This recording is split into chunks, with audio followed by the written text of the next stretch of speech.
جو ہی ہم دیکھتے ہیں کہ جو لوگ الحاد کی طرف جاتے ہیں، خصوصاً جو مسلمان ہوتے ہیں جنہوں نے اسلام قبول کیا ہوتا ہے، تو پھر وہ کیا کرتے ہیں، کچھ منطقانہ کتابیں پڑھتے ہیں، کچھ ایسی کتابیں پڑھتے ہیں جن سے ان کی سوچ نہ بدل جاتی ہے۔ بالخصوص اگر ہم بات لیں گے، مجھے ایک فرینڈ نے بتایا کہ میں نے کتاب التوحید کا آخری چیپٹر جب پڑھا، تو جب میں نے اس کی شرح پڑھی تو میرا دماغ گھومنے لگا، کیونکہ ادھر بات ہو رہی ہے اللہ تعالیٰ کے عرش ہونے پر۔ تو اس بارے میں ہمیں یہ رہنمائی کیجیے کہ ایک شخص کیسے الحاد سے بچ سکتا ہے، اگر وہ کتابیں بھی پڑھے تو کس طرح وہ الحاد سے بچے۔ جی دیکھیے، پہلی بات تو یہ ہے نا کہ میں تو ایسا نہیں جانتا ہوں کہ جو شخص عقیدے کی کتابیں پڑھے گا وہ الحاد کی طرف جائے گا۔ عام تجربہ تو یہی ہے کہ جتنا آپ سلف یا عقیدے کی کتابیں پڑھتے ہیں وہ الحاد سے اور عقیدے کی خرابی سے آپ کی حفاظت کرتی ہے، کیونکہ وہاں دلائل تو اللہ تعالیٰ کی وجود کے دیے جاتے ہیں، اللہ تعالیٰ کے صفات بیان کیے جاتے ہیں۔ تو اب یہ کسی ایک خاص شخص کے ساتھ معاملہ ہو تو بھائی پڑھنے والے تو قرآن پڑھ کے بھی گمراہ ہو جاتے ہیں۔ اللہ تعالیٰ نے فرمایا یضل بھی کثیرا و یہدی بھی کثیرا، اللہ تعالیٰ بہتوں کو قرآن سے ہدایت دیتا ہے، بہتوں کو گمراہ کر دیتا ہے۔ بہت سارے لوگوں کے گمراہی کی وجہ یہ کہ انہوں نے قرآن پڑھا اور گمراہ ہو گئے، کیونکہ دل میں جب اخلاص نہیں ہوگا اور دل جو ہے وہ شہوات سے لبریز ہوگا تو ممکن ہے کہ صحیح بات بھی انسان غلط تناظر میں دیکھے۔ دوسری بات یہ کہ اگر کسی کے ساتھ یہ پرابلم ہے تو اس کو صرف کتاب نہیں پڑھنا چاہیے، اہل علم سے کتاب پڑھنی چاہیے۔ بہت سارے لوگوں کی گمراہی کی وجہ یہ ہوتی ہے نا کہ وہ سیلف اسٹڈی پہ تو زور دیتے ہیں، لیکن سیلف اسٹڈی میں وہ سب کچھ اپنے دماغ کو ہی اپنا استاذ بنا لیتے ہیں۔ یہ جو دین کا علم ہے نا، یہ اساتذہ کے ذریعے سے حاصل کرنا چاہیے، کتابیں اساتذہ سے پڑھنی چاہیے، تاکہ اگر کسی بات کے سمجھنے میں آپ سے کوئی غلط فہمی ہو رہی ہے تو آپ کا کوئی شیخ ہو جو اس غلط فہمی کو دور کر سکے۔ اپنے ہی آپ میں الجھنے کے بجائے بہتر ہے کہ آپ کسی استاذ کی رہنمائی لیں، اہل علم سے، اس لیے علماء جو ہے نا وہ دین کے محافظ ہیں۔ کوئی شبہ اگر کسی کے دل میں آ رہا ہے تو اس شبہ کو دور کرنے کا سب سے بہترین ذریعہ ہے کہ اہل علم سے رابطہ کیا جائے، کسی ایک صاحب علم سے رابطہ کیا جائے، نہیں اسی کی بات سمجھ میں آ رہی کسی دوسرے صاحب علم سے رابطہ کیا جائے۔ آپ اہل علم سے رابطے میں رہیں گے تو اگر کتابوں کے ذریعے سے کوئی غلط فہمی بھی آپ کے دماغ میں آ گئی ہے تو انشاءاللہ تعالیٰ وہ جو صاحبان علم ہے وہ اس کو دور کر دیں گے۔ بہت ساری باتیں خود ہمارے یہاں پر بھی سوالات آتے ہیں نا کہ ایک آدمی خود اسٹڈی کر کے ایک چیز ذہن میں اس کے آ گئی ہے اور وہ شبہ بن گئی ہے اور وہ یہاں اسٹریم میں آتا ہے، سوال کرتا ہے اور اس کا وہ شبہ رفع کر دیا جاتا ہے۔ یا بہت سارے ملحدین کتابیں پڑھ کر کے اعتراضات کرتے ہیں، ہم انہی کتابوں سے ان شک جو ہے اور ان کا شبہ رفع کر دیتے ہیں۔ جو ہماری آئی پلس ریپلائز کا جو چینل ہے اس میں آپ دیکھیں گے کہ ایسے بہت سارے شبہات جو حدیثوں کو حوالہ بنا کر کے پیش کیے گئے، جب اس کی شروحات اور دیگر حدیثوں سے اس کی تفسیر رکھی گئی تو شبہ زائل ہو گیا۔ تو اہل علم سے رہنمائی، پہلے تو سیلف اسٹڈی کا مزاج نہیں بنا، دین جو ہے وہ علماء سے سیکھیں، اور اگر کہیں پر آپ کچھ کتابیں پڑھ بھی رہے ہیں اور کوئی شک آپ کے دل میں پیدا ہو رہا ہے تو اہل علم سے رہنمائی لیں، اہل علم سے رابطے میں رہیں۔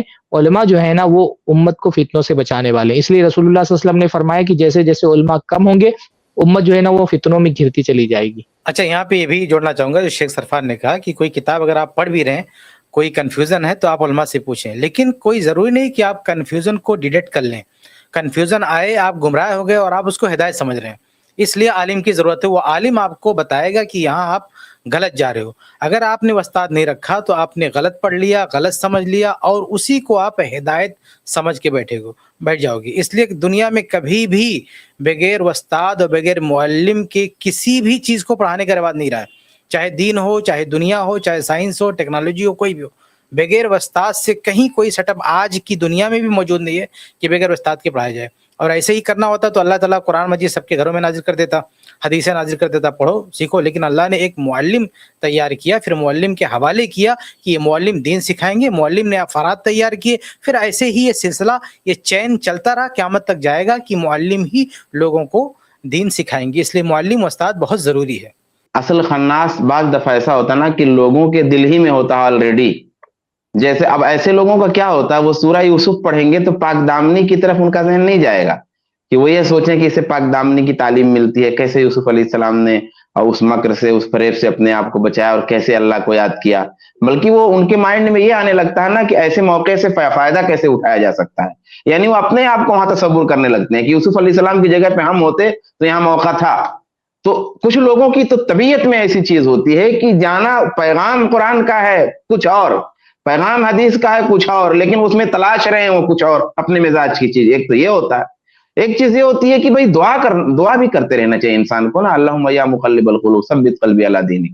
تو انسان کو ہمیشہ دعا کرتے رہنا چاہیے، کیونکہ شیطان بھی ایک چیز ہے، یعنی ایک تو ہمارا اپنا نفس ہے جو برائیوں کی طرف لے جاتا ہے، اور ایک شیطان بھی ہے جو انسان کو برائیوں کی طرف کھینچتا ہے، تو اس سے پناہ مانگتے رہنی چاہیے۔ اسی طریقے سے اللہ کے رسول صلی اللہ علیہ وسلم کی حدیثوں میں کیا ہے کہ جو ہے انسان جو ہے شیطان، اللہ کی پناہ مانگے شیطان کے سر سے ایسے مواقع پر۔ اس کا مطلب کیا ہے؟ ایک تو ہے کہ دعا کرے، ایک یہ ہے کہ انسان جب کچھ وسوسہ آئے تو اس کے ڈیپ میں نہ جائے۔ انسان کیا کرتا ہے، وسوسہ کی چیز جب آئے، بے فائدہ چیز، بے فائدہ سوال ذہن میں آ رہا ہے، انسان کیا کر رہا ہے کہ اس سوال کے پیچھے پڑ رہا ہے۔ بھئی جب اس کا کوئی فائدہ نہیں ہے، اس کا کوئی ریزن نہیں ہے، اس کی کوئی حکمت نہیں ہے، ایسے سوال کو اعوذ باللہ من الشیطان الرجیم کہہ کر کے آپ جھٹک دیجیے اور اس کے پیچھے مت چلیے۔ اور جب آپ اس کے پیچھے چلنے لگتے ہیں، اس کے متعلق کتاب پڑھنا شروع کیا، اس کو سرچ کرنا شروع کیا، اس کے متعلق سننا شروع کیا، تو وسوسہ پھر وسوسہ پھر وسوسہ، اور انسان گمراہ ہو جاتا ہے۔ ان چیزوں سے جو ہے انسان کو بچنا چاہیے۔ اور جو آپ نے ذکر کیا عرش کے تعلق سے، تو اگر آپ سوچو گے نا، یہ تو ایک ایسا عقیدہ ہے جو بالکل ایک انسان کو بہت کمفرٹیبل بناتا ہے کہ خالق الگ ہے، مخلوق الگ ہے، کریٹر الگ ہے، کریشن الگ ہے، کہ اللہ عرش کے اوپر مستوی ہے، مخلوق جو کریشن ہے اس کی لاسٹ لمٹ، لاسٹ کریشن ہے عرش۔ تو جیسے بعض لوگوں نے غلط کہا ہے کہ عرش کے اوپر بیٹھا ہے، یہ کہیں ذکر نہیں ہے۔ عرش کے اوپر جو مستوی ہے، اللہ عرش کے اوپر ہے، تو عرش کے اوپر جو ہے یعنی کہ خالق الگ ہے، مخلوق الگ ہے، کریٹر الگ ہے، کریشن الگ ہے، کیونکہ یہ کریشن کیا ہے، اس کی شروعات ہے، اس کی اینڈنگ ہے، یہ نربھر ہے، ڈیپینڈنٹ ہے۔ اللہ تعالیٰ کسی پہ ڈیپینڈ نہیں ہے، اللہ غنی عن العالمین ہے، عالمین سے غنی ہے۔ تو یہاں پہ ہم کیا دیکھتے ہیں کہ یہ جو پورا سسٹم ہے نا، جیسے بعض لوگ ایک ایسے کریٹر کی عبادت کرتے ہیں جو کریشن کا حصہ ہے۔ اب کریشن کا حصہ جب سوچو نا، یعنی کہ فزکس کے لاز اس کے اوپر چلیں گے، یعنی کہ کریشن کنٹرول کرے گا کریٹر کو، کریٹر کو کریشن کنٹرول کرے گا۔ بھائی جو کریشن ہوتا ہے اس کی موت بھی ہوتی ہے، یہ ایجنگ بھی ہوتی ہے، ڈیکے بھی ہوتا ہے، یہ کریشن سفر بھی ہوتا ہے، بدلتا بھی ہے وقت کے ساتھ۔ ہاں، تو یہاں پہ کیا ہے، جو لوگ بلیو کرتے ہیں کہ کریشن کا حصہ ہے، تو وہ لوگوں کے لیے ایک بہت بڑا پرابلم ہے ایکچولی۔ تو ہم کیا کہتے ہیں، خالق کی عبادت کرو، مخلوق کی عبادت مت کرو۔ خالق و مخلوق کو خلط ملط جو مانتے ہیں وہ بالکل ایک رانگ بلیف ہے۔ اب جیسے میں ٹیبل کو مار رہا ہوں، تو کیا اس کو مارا میں نے؟ ٹیبل کو مارا۔ اب ہر جگہ ہے جیسا لوگ مانتے ہیں، تو ٹیبل میں بھی ہے، میں کس کو مار رہا ہوں پھر؟ تو گاڈ کو مار رہا ہوں، اوپر والے کو مار رہا ہوں۔ میں زمین پہ چل رہا ہوں اور وہ اوپر والا زمین کے اندر بھی ہو گیا، پھر یعنی ہر جگہ ہے تو زمین کے اندر بھی ہے۔ تو صحیح بات کیا ہے کہ ایسے بہت سارے پرابلمز کریٹ ہوتے ہیں وہ بلیف کے اندر، جو سارے پرابلم سالو ہو جاتے ہیں جب آپ مانتے ہو کریٹر الگ ہے، worship the creator not the creation. خالق کی عبادت کرو، مخلوق کی عبادت نہ کرو۔ تو جو بھائی کہہ رہے تھے کہ عرش کے بارے میں سن کر ان کو کیا کرنا چاہیے تھا؟ سوال پوچھنا چاہیے تھا، یا علماء سے پوچھنا چاہیے تھا، اسکالرز جو جانتے ہیں ان سے پوچھنا ہوگا، تو وہ ان کو جواب ملتا۔ لیکن حق طلب کر رہے نہیں کر رہے۔ میں نے اپنے تجربے میں دیکھا ہے کہ ایتھیزم کے طرف بعض لوگ جاتے ہیں، ان کا اصل پرابلم ایتھیزم نہیں ہوتا ہے۔ میں نے کافی ٹرائی کیا ہے سر پٹک کر کے، یعنی کہ جیسے کہتے ہیں نا ڈسکشنز میں اتنے سارے پروفس رکھ دیے سامنے، اور پھر بھی آدمی اپنی لائن پکڑا ہے تو وہی لائن پکڑا ہے۔ پھر مجھے سمجھ میں آیا کہ ان کا یہ پرابلم نہیں ہے کہ ان کو اوپر والے کے گاڈ کے وجود کی دلائل چاہیے، ان کا پرابلم یہ ہے کہ کچھ اور چیز چاہیے ان کو۔ یہ کئی بار ڈرائیونگ فورس جو ہوتی ہے نا، وہ کچھ اور ایک ہوتی ہے کہ ایک انسان میں خواہشات کی پیروی کرنا ہے اس کو، جیسے کہ اللہ نے شریعت میں جو پابندی رکھی ہے، دین میں پابندیاں ہیں، لمٹس ہیں، کہ دنیا سجن المومن، دنیا مومن کا قید خانہ ہے۔ اب وہ قید خانے کے باہر اس کو نکلنا ہے، دنیا کو قید خانے کے باہر نکل کے دیکھنا ہے۔ ہاں، تو یہاں کیا ہے، جنت الکافر، وہ کافر کی جنت ہے، وہ چاہتا ہے، تو اس کے لیے وہ بلانے والی چیز کیا ہے؟ اس کی خواہشات کی پیروی، ڈیزائرز کو فالو کرنا ہے۔ تو یہ کئی بار یہ وجہ ہوتی ہے۔ لیکن ہم جو حق کی پیروی کرنا چاہتے ہیں، جو ٹروتھ کو سیکھ کرتے ہیں، ان کو وہ اللہ کے اتنی بے شمار دلائل میں سے، بے شمار نشانیوں میں سے اللہ کوئی تو نشانی سمجھ میں آ ہی جائے گی، ہاں، اور نہیں سمجھ میں آتی تو ان کو تحقیق کرنا چاہیے، کھلے دل و دماغ سے ہدایت طلب کرنی چاہیے، تو کچھ نہ کچھ دکھے گا، ہاں انشاءاللہ۔ ٹھیک ہے، آپ کو سوال کا جواب ملا ہوگا انشاءاللہ؟ الحمدللہ ملا جی سوال۔ مگر ایک اور سوال ہے مجھے اس کے ساتھ کہ اگر الحاد سے بچنے کے لیے اگر کوئی کتاب ہے جس میں قرآن اور احادیث رسول اللہ صلی اللہ علیہ وسلم کے دلائل موجود ہو، تو اس کتاب کی PDF کی لنک جو ہے آپ اپنی i+TV channel, what's app channel جو ہے اس پہ ڈالیے گا، تو وہ بہت بڑی مہربانی ہوگی آپ کی۔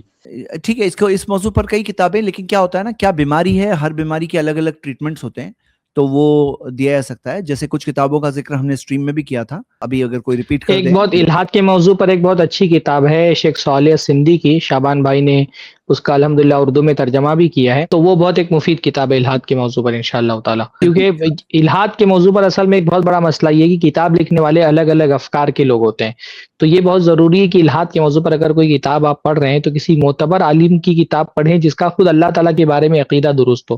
شیخ صالح السندی یہ آج کے دور کے مطلب عقیدے کے کبار علماء میں سے ایک ہیں. امت کی سطح پر میں یہ بات کہہ رہا ہوں کہ امت میں اس وقت عقیدے کے موضوع پر مہارت رکھنے والے جو علماء پائے جاتے ہیں اس میں سے ایک بہت بڑا نام شیخ صالح السندی کا ہے، اور الحاد کے موضوع پر ان کی کتاب ہے اور شیخ شعبان بیدان نے اس کا ترجمہ کیا ہے، تو وہ آپ انشاءاللہ تعالی حاصل کر سکتے الحاد، وسائل، خطرات اور علاج. ہاں تو یہ آپ حاصل کریں اردو میں انشاءاللہ ہے، تعالی. اس میں مقدمہ بھی ہے، یعنی کہ ترجمہ کے علاوہ اس میں مقدمہ بھی ہے، اور نیچے جہاں جہاں مطلب اندر جہاں کچھ مشکل چیزیں ہیں حاشیہ میں اس کو آسان بھی کیا گیا ہے. اور اس کے علاوہ ایک دوسری کتاب اور ہے نا جو قرآن و سنت پہ ملحدین کے شبہات کا ازالہ، تو وہ جہاں سے گمراہ اصل میں لوگ کرتے، ایک تو یہ ہے کہ بنیادی سوالات جیسے خالق کے وجود کے بارے میں سوال کرنا، یہ سارے شبہات پیش کرنا، لیکن اصل میں ملحدین یہ زیادہ نہیں پیش کرتے. ملحدین کیا کرتے ہیں، قرآن کے بارے میں، حدیث کے بارے میں، جو ہے صحابیات کے بارے میں، صحابہ کے بارے میں، حدود کے بارے میں، قصاص کے یہ سب زیادہ کرتے ہیں اور یہاں سے ڈاؤٹ پیدا کرتے ہیں. تو اس طرح کے سوالات کے جوابات بھی یہ جو دوسری کتاب کا میں نے نام لیا اس میں جو ہے دیے گئے ہیں ملحدین کے، تو وہاں بھی آپ اس کو بھی دیکھ سکتے ہیں. دونوں کتابیں اردو زبان میں ہیں اور آسان ہیں اور سادہ ہیں، کافی ادبی زبان میں وہ نہیں ہے، عوامی زبان میں. اور میرا ایک کورس ہے، میں پڑھا چکا ہوں، یس اللہ ہے. اس کے اندر کئی سارے جو اللہ کے وجود کے دلائل ہیں میں نے اس کورس کے اندر پڑھایا ہے، اس کی ویڈیوز بھی اویلیبل ہے. اور بہت جلد i+tv پہ ہم لوگ ایک کورس لانچ کرنے والے ہیں جس کے اندر اس کا اپڈیٹڈ ورژن آئے گا. جو میں نے پڑھایا تھا پہلے اس کا اپڈیٹڈ ورژن انشاءاللہ کورس کا اس کورس میں آئے گا، جس کے اندر الحاد اور ایتھیزم کے جو پہلے تو ہمارے دلائل اور دوسرا ان کی شبہات اور ڈاؤٹس کے جواب، دونوں چیزیں انشاءاللہ ایک سسٹمیٹک فارمیٹ میں ملے گی بہت جلد، یعنی آئی تھنک 15 دن میں ہی، شاید 10 دن میں اس کا اعلان آنے والا ہے. اس کلپ کی فل ویڈیو دیکھنے کے لیے ہمارے چینل پر ضرور آئیں. i+tv نے ایک نیا یوٹیوب چینل شروع کیا ہے جس کا نام ہے i+tv اختلاف کا حل. اس چینل پر صرف اختلافی مسائل پر ویڈیوز آئے گی، لیکن دلائل کے ساتھ اور بھائی چارگی کے ساتھ. آپ کو میں دعوت دیتا ہوں کہ آپ بھی ہمارے اس چینل کو سبسکرائب کریں، ہماری ویڈیوز کو شیئر کریں اور نوٹیفیکیشن آئیکن کو آل سلیکٹ کریں تاکہ آپ کو ہماری ویڈیوز کا نوٹیفیکیشن مل سکے. جزاک اللہ خیر، والسلام علیکم ورحمۃ اللہ.